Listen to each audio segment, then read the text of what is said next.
प्रिय छात्रों, आज मैं आपको समविभव पृष्ठ के बारे में क्लियर करूंगा कि समविभव पृष्ठ क्या होता है। किसी विद्युत क्षेत्र में खींचा गया वह पृष्ठ जिस पर स्थित सभी बिंदुओं पर विद्युत विभव बराबर हो समविभव पृष्ठ कहलाता है। जैसा नाम से ही पता चल रहा है कि समविभव पृष्ठ ऐसा कोई पृष्ठ जिस पर विभव कैसा हो, समान हो।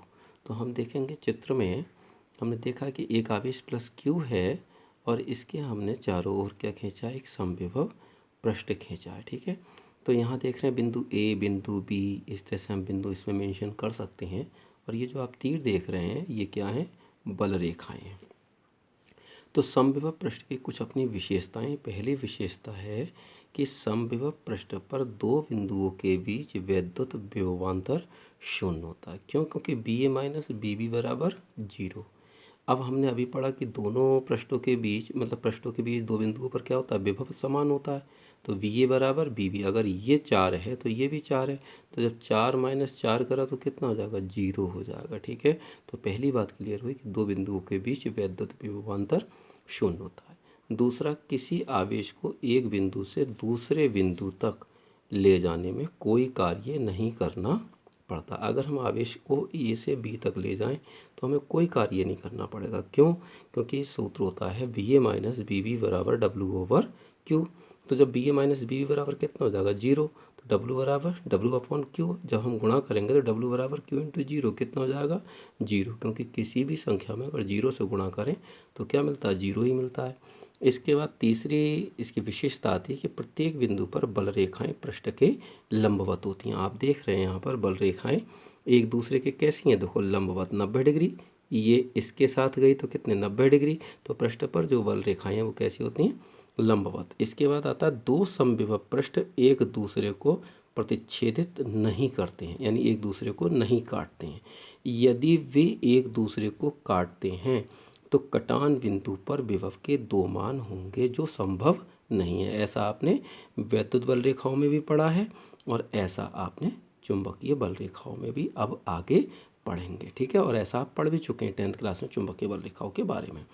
क्यों नहीं होते? क्योंकि भाई देखो दोनों पृष्ठ हमने खींच के दिखाए हैं, दोनों कैसे हैं, समांतर है, तो ये एक दूसरे को कभी काटेंगे नहीं। और काटते हैं तो समझ लो कि वहाँ पर दो दिशाएं होंगी जो संभव नहीं है।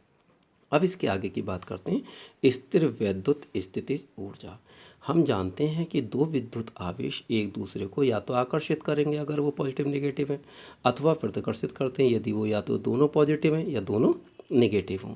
तो अतः आवेश को एक दूसरे से दूर ले जाने में अथवा समीप लाने में कुछ ना कुछ कार्य करना पड़ता है।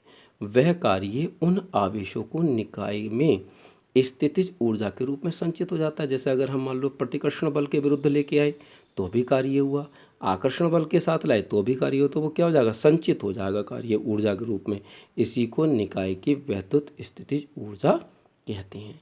यह माना जाता है कि ये आवेश अनंत पर स्थिर अवस्था में हैं और अर्थात प्रारंभिक गतिज ऊर्जा उनकी कैसी हो जाती है, शून्य हो जाती है। अब माना दो आवेश हैं प्लस Q1 और प्लस Q2, एक दूसरे से कैसे r दूरी पर हैं।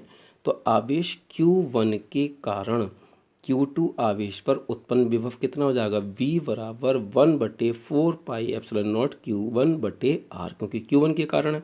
अब इससे आगे की बात अगर ध्यान से देखें तो वैद्युत विभव की परिभाषा के अनुसार आवेश प्लस Q2 को अनंत से बिंदु B तक लाने में कृतकारी है। कितना जाएगा, W बराबर Q2 इंटू वी। क्यों ऐसा क्यों किया? क्योंकि हम ये मान लेते हैं कि जो प्लस Q2 आवेश है वो B पर ना होकर, जो हमने चित्र में पीछे B पर दिखाया ना, वो B पर ना होकर कहाँ है, अनंत पर है, ये मान लेते हैं। तब कितना हुआ, W, क्योंकि यही कार्य ऊर्जा हो जाएगा, तो U बराबर Q2 ऐसे ही रहा देखो, और V का मान कितना था, 1/4 पाई एप्सिलॉन नॉट Q1/r।